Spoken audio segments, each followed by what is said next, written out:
Governor Gretchen Whitmer wants to crack down on distracted driving. She wants Michigan to be the 17th state to adopt a hands-free driving law. Now, the law would make it a crime for anyone to use their cell phones while driving. And here to talk more about this is attorney Clarence Doss of the Doss Law Firm. Thank you so much for being with us today. We really appreciate it. I'm happy to be here. Let's talk a little bit more about this. What does it propose specifically?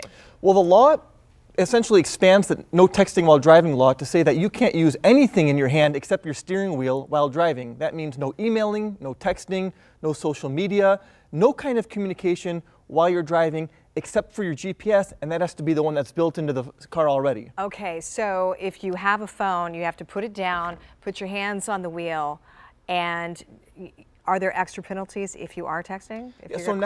Right now the law is that you get charged $100 if you're texting while driving. Now, the first time you do this, either email or social media or anything, it's $250, and on the second offense, you could lose your driver's license. Is this law different for teenagers, or is it, across the board for everyone? It actually makes a distinction. 16-year-olds and 17-year-olds can't use a cell phone at all while driving. Once you're older than 17, you can, but it's got to be built into your car, and you can't have anything in your hand but your steering wheel. And again, penalties, what are we talking about if you're caught?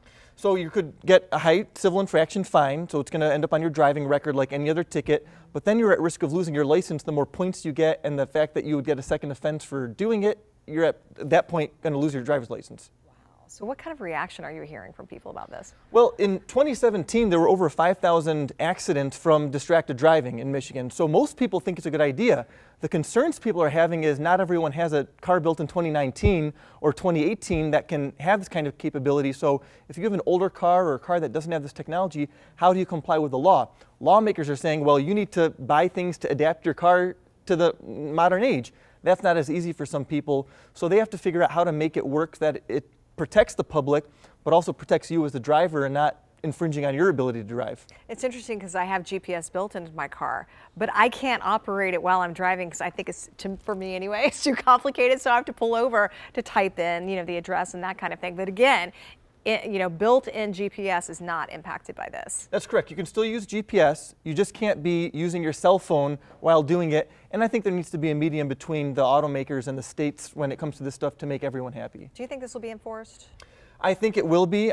I've seen, as a lawyer, people get ticketed for texting while driving. And I think once the law hits, you're going to see a big flux of it because it's 1 second off the road could change an entire life. And so I think they're going to do everything they can. That is so true. Clarence Doss from the Doss Law Firm, thank you so much for coming in and kind of sorting it out for us. We appreciate it. A lot of people concerned about this one.